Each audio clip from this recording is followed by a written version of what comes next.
I just came back from... But that's not really important right now. I'll tell you more about it later. But what's more important is the fact that our world is dying. We are dying. Eventually, we are all going to die. But as a construct of our world collapsing, of course the internet is collapsing with it, as we further and further create this notion that the old internet was great, and the new internet we have now is a piece of shit. And I'm sure you've probably seen these hashtag SoRetro2012 TikToks all over TikTok and Twitter and all these other websites, which is further just kind of creating a newfound popularity for what once was the old-time sacred internet web show, as we're kind of seeing a resurgence in internet web shows recently, up to the point where we see stupid shit like, what's that, Michael Bay wanting to make a Skibbity toilet movie. Just no. So as internet web shows and old internet nostalgia get bigger and bigger by the year, I feel like it's actually time to set the record straight and actually show off what my top 10 favorite web shows are to celebrate the world on us collapsing. But for those who don't have a direct definition of what a web show is, I'll try to define it. For me, that's an independent show that was first released on the internet for free.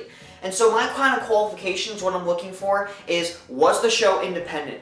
Was the show influential? Does the show still hold up all these years later? And number 4, non-gaming web shows, because like the line between what's just a regular YouTube channel and what's a gaming web show is kind of a small line.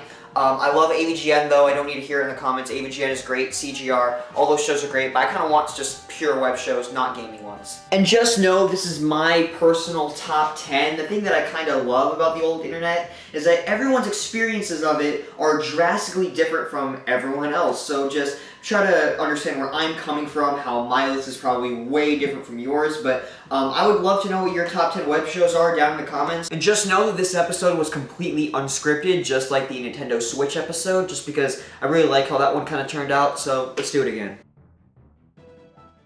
Number 10 is basically an honorable mention that actually just ended up on the list just to being such high quality, and that's of course A Fox in Space. Now, here's the issue with this web show that made me kind of not want to put it on. It's because basically this passion project is just a huge independent love letter to the Star Fox franchise, up until the point where if you don't know anything about Star Fox, you probably won't get that much out of this show. This is a show that's entirely made for people like me and people like the creator of the show itself, who love this franchise to bits and want to give it something that it actually deserves, and that's, well, a great gripping narrative. It's just so good. The writing is great.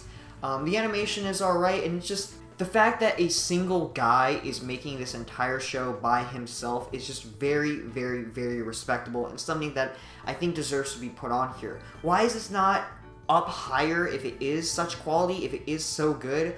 It's because it's only 2 episodes, and this guy has spent like 8 years making this show, and he only has like 2 episodes out. To be fair, new episodes should come out more frequently now that the creator has learned how to 3D animate, and he can animate a lot faster due to being able to 3D animate.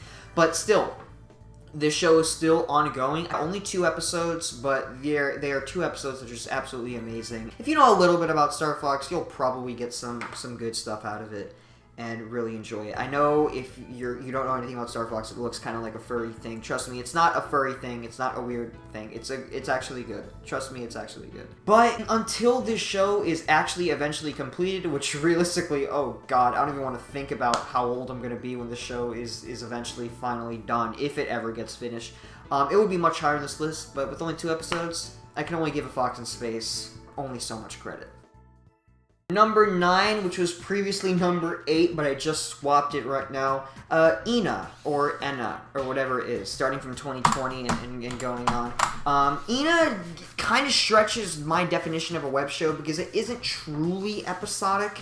It's semi-episodic. I think some of the episodes like connect with each other, but it's not true episode by episode by episode, so it doesn't really deserve to be on here. But again, it's a newer show, and as I've been saying, the definition of what a web show is has been evolving. It has been changing, so to kind of keep up with the times, alright, sure, Ina, I'll put it on here. Really, because Ina is pretty much the only like newer web show, well, besides the one that that I'm going to talk about soon. I'm looking at the list. Oh my god, such a good show. But Ina is really the only like new popular web show that I actually really enjoy and I actually have a lot of fun with.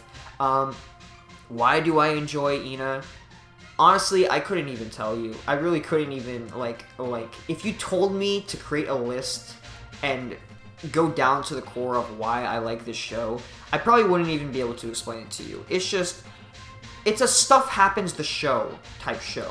I like this show because the art is good. The show is pretty funny. It's relatively pretty funny. It feels like the kind of thing that you would like stumble upon on like cable TV at like 9 o'clock at night, or like 11. Kind of feels like that. Feels like definitely a TV quality show because it definitely has kind of very old writing sentiments. Again, like an old Nickelodeon show, kind of that kind of style of comedy. And the art style is really, really good. I'm not usually a fan of the whole like Windows 95 kind of aesthetic because a lot of people fuck it up and put no like effort into it. But Ina is one of the only shows that actually puts a lot of effort into its aesthetic, and I think it really works out for that. And again, I'm talking about the aesthetics of the show, not really the show itself. Ina is cool, and she has fun adventures that are a lot of fun to watch and just see fold out and see what happens. So Ina is pretty popular. People seem to still really enjoy it and support it, and new episodes come out, and there's a video game coming out, Ina Dream Barbecue, which has been in development for like 3 years at this point. Jesus Christ. I mean, hey, that's the thing about these web shows. Usually it's just run by like a single guy, and so it takes like forever for stuff to come out like this. So really excited for whenever that game comes out because it looks really, really promising and a lot of fun. Number 9 is going to be Nerf SOCOM. I hope somebody in the audience just got a little bit nostalgic. I am pretty nostalgic. Nerf SOCOM, come on. It's a web show classic. It's such a classic. It's one of the most influential pieces to the nerfing hobby. An insanely well-told narrative of, it's just an action military drama that's entirely told from the perspective of just everything is Nerf. And is it ever brought up like a single time? No. I seriously don't think the fact that they're using Nerf guns and not real guns, I don't think it's ever brought up like a single time whatsoever in the whole show. And it's insanely kind of funny because it takes itself seriously knowing that it's all just using Nerf guns, but by doing that and by just having such great action scenes, after a while, you really do immerse yourself into this world, and you can actually, like, truly believe that, yes, this is a world where Nerf guns are lethal and deadly. Yeah, that just makes sense. That's the Nerf SOCOM world. Nerf SOCOM is so good. Now, the issue with Nerf SOCOM that doesn't have it be higher on this list, I mean, it checks off all the boxes. Independent production, 100%. This show was entirely made and started by just two brothers in their backyard, moving their camera around to make it seem like there were actually clones and like more people, so that they, with only 2 actors, they got a lot done with only 2 actors originally. And so a lot of the early Nerf SOCOM has like the clone plot where there's all these different clones.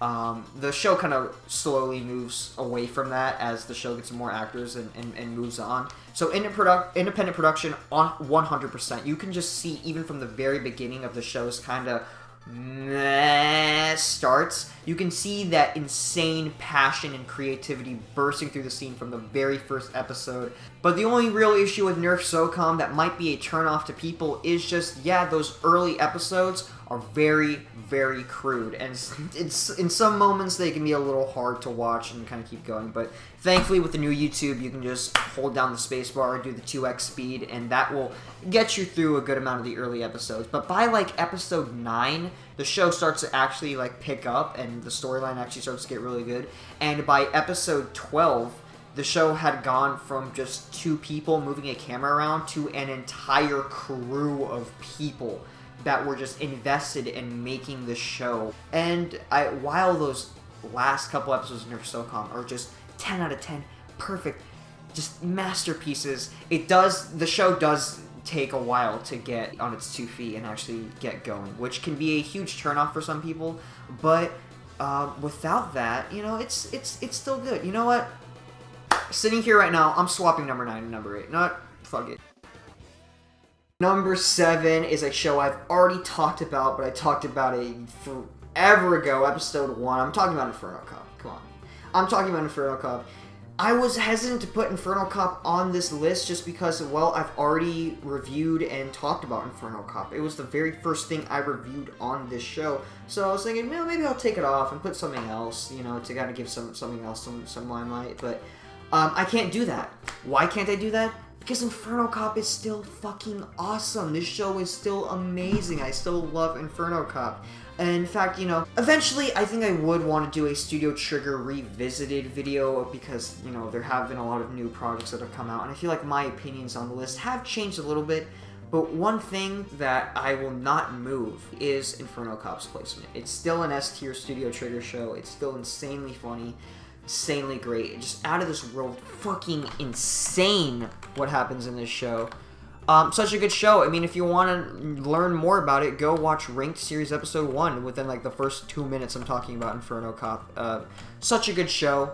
I use this to cut time. Number 6, Mappy the Beat from 2014 from Shifty Look. Now, I was hesitant to put this on here because it's technically not independent in a sort of way.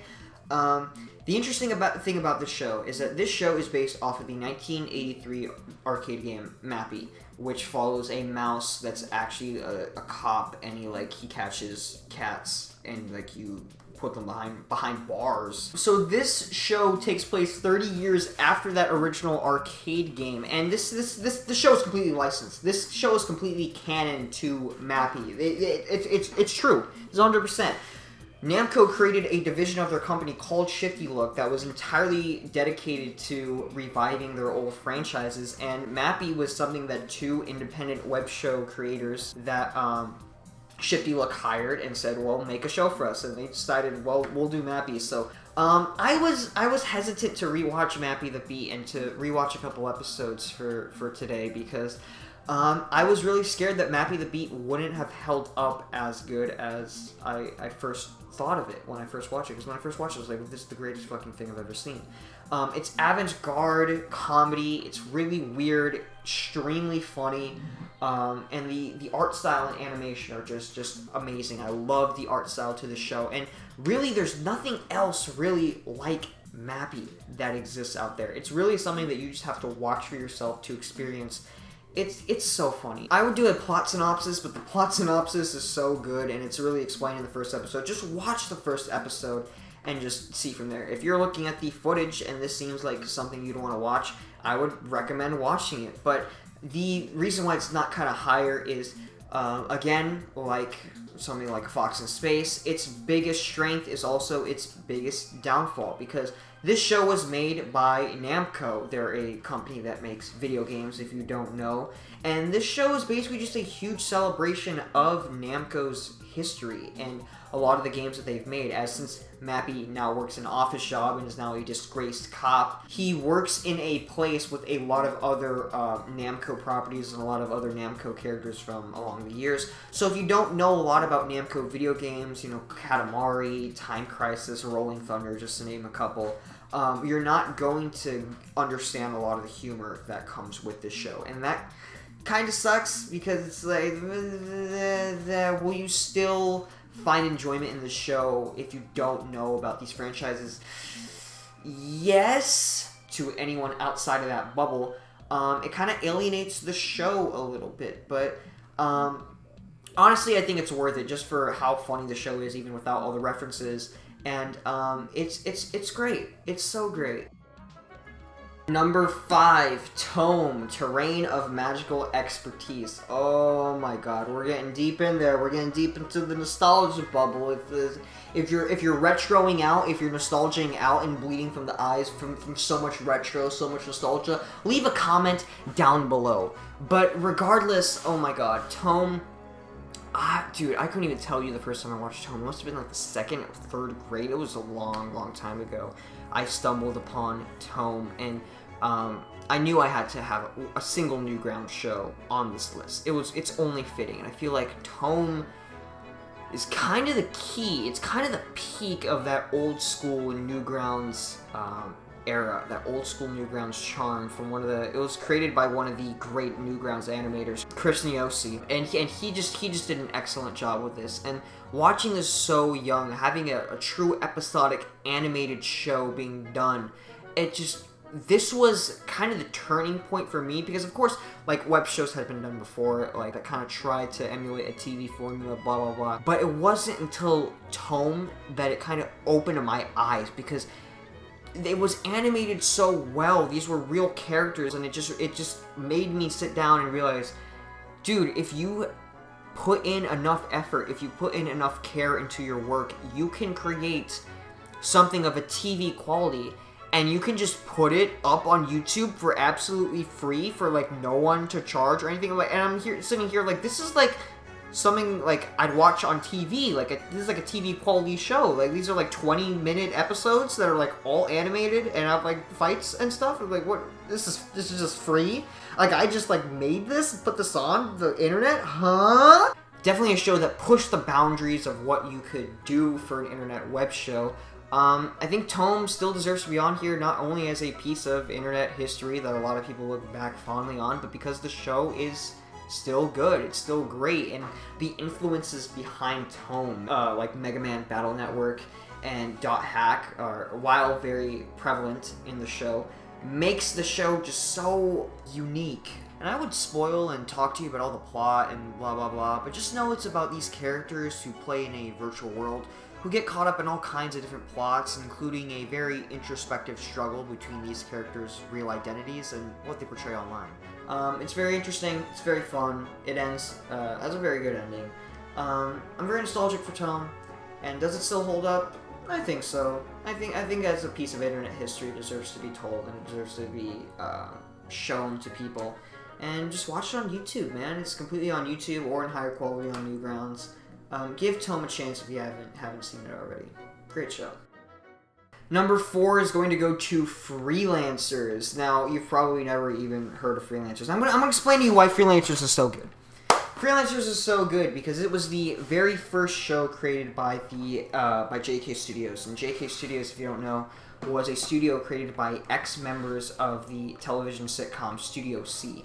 As a kid, I loved Studio C. I thought it was the funniest fucking thing ever. And also a show that was just, again, a TV quality show that was entirely free on YouTube.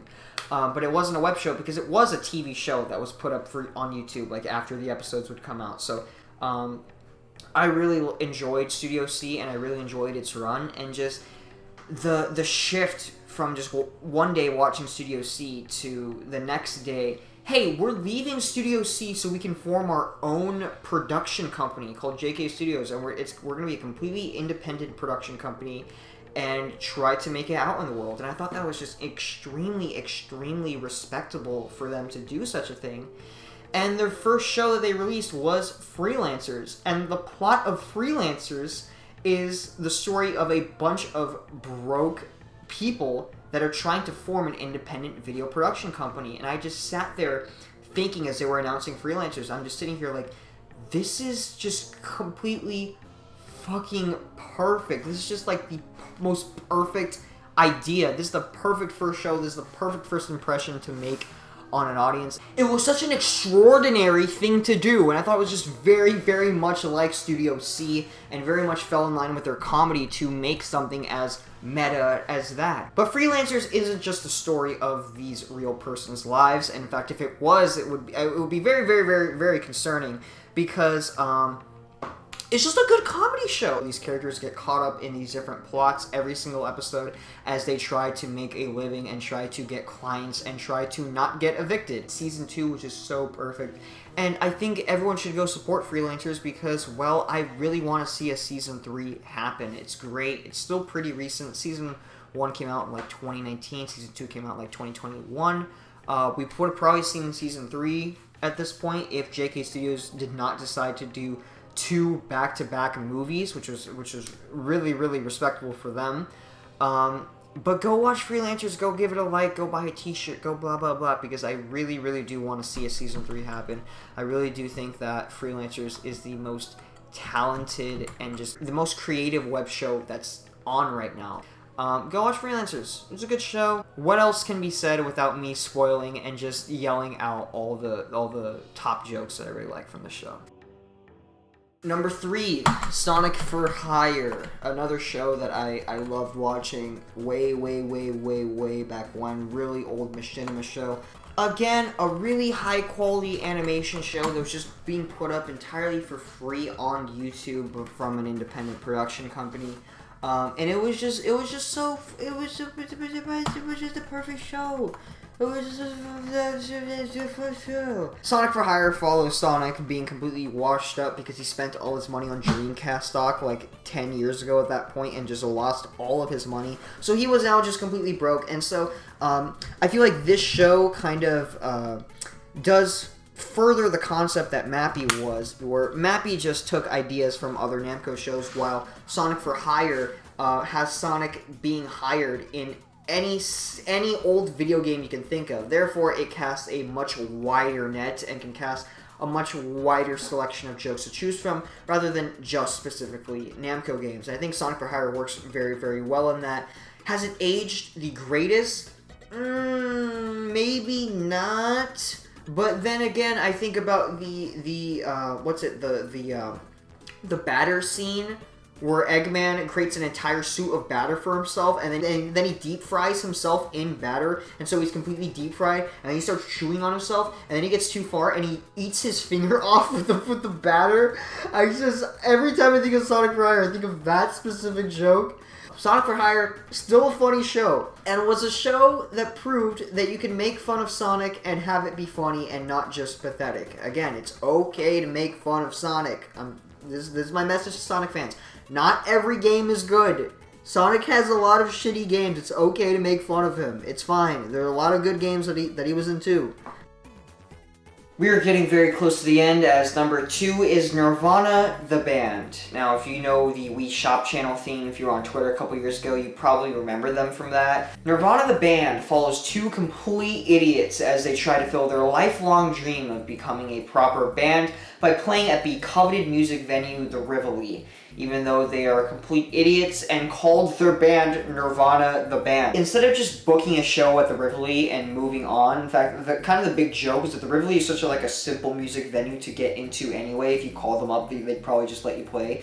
So instead of just calling them up and just saying, hey, can we play, they create these huge, elaborate schemes and plans to try to kind of sneak their way into the Rivoli instead of just kind of directly calling them, which is, it just creates these insane dynamics and just the funniest possible scenarios in its run. And Nirvana the Band is actually the only show here to get a proper television deal. Yeah, because after the original 2007 web show came out and caught the internet by storm, they got a Vice deal and had 2 seasons on the television network Vice, even though season 3 has been in kind of production limbo. It's finished, it just hasn't been released yet. And Nirvana the Band is getting a movie next year. Yeah, next year, Nirvana the Band, the movie, is coming out. So there hasn't been a better place but now to get into Nirvana the Band and start loving the show. And get into it before the movie comes out, because, oh my god, I am so excited for the movie. It's insanely fun. The comedy is just out of this world, insanely funny. And it's kind of similar to YouTube channels like Mega64, where it's semi-scripted but semi-improv. So they'll sit in the house and film a scripted segment of what they're going to do to get into the Rivoli, and then they'll go outside of the Rivoli and then switch to an improv thing where they're actually interacting with the real world, and real world people are reacting to these 2 characters. It's really funny. So yeah, Nirvana the Band, check it out, come on. It's time for the number 1 web show of all time. You know it. Come on. There's nothing else possible that could be in the number 1 spot in my heart but Red vs. Blue. Red vs. Blue had its final season this year, and after its over 20-year-long run, Red vs. Blue was the longest single-running web show. I think Classic Game Room kind of beats it out a little bit because that show started in 1999. But that show's been on and off the air for years, and Mark will cancel the show and bring it back, blah, blah, blah. Red vs. Blue was continuously on the air for 20 straight years. How many seasons? It was, what, 19 seasons of the show? It was just insane. The early years of Red vs. Blue, starting off as a Halo machinima, were just so creative, so insane, and the show just gets better and better and better as the budgets get bigger and bigger and bigger, and we see Rooster Teeth evolve from this tiny group of people into a full, legitimate studio. And Monty the guy who ended up creating RWBY, got his start in Red vs. Blue, and if you're a RWBY fan who hasn't seen Red vs. Blue, what are you doing? Check the show out. Everything that RWBY kind of got its basis on was from the successes of Red vs. Blue and how great seasons 8, 9, and 10 were. Just 10 out of 10, just great storytelling. And while the show does slowly get worse after season 13, the show definitely starts shrinking down. I'm still happy that Red vs. Blue exists, and a very huge influential part of a lot of people who have been on the internet. If you haven't seen Red vs. Blue, what are you doing? How have you not seen Red vs. Blue? Go ahead, watch Red vs. Blue. I don't want to spoil any of the insane plots because it's the best show ever! Don't worry about having played the Halo games. You don't really need to know much about Halo to enjoy Red vs. Blue, but the fun misadventures, it's a story that deserves to be shown, and a story that I'm really happy was told, because, man, the show gets really fucking emotional after a while. For what started off as a funny little Halo show, god damn, the show gets really fucking depressing by like season 10. Jesus Christ. But with that is my top 10 web shows. Let me know what your top 10 web shows are down in the comments. I seriously want to know. And oh my god, I talked for like 45 minutes on web shows. I thought like, oh, I'll be done in like 20 minutes. Oh god, I have so much to edit. Well, yell at me in the comments because I didn't include your favorite web show. I'll see you next month with the best ranked series episode ever.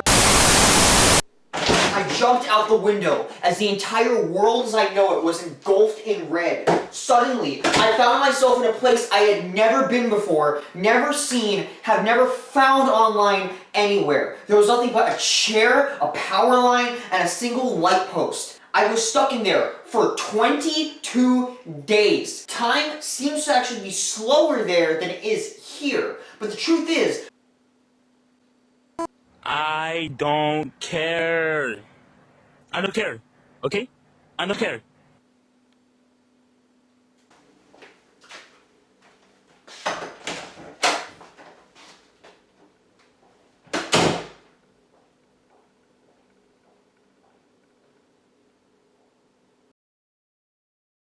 Fucking delusional, motherfucker.